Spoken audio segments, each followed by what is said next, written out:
Welcome to igniteias. As we know, on 26 November we are celebrating Constitution Day because in the preamble of the Indian Constitution we adopted our Indian Constitution on 26 November 1949.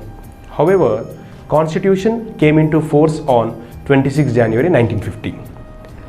By keeping the importance of preamble in mind, we, the students of igniteias, are reading Preamble.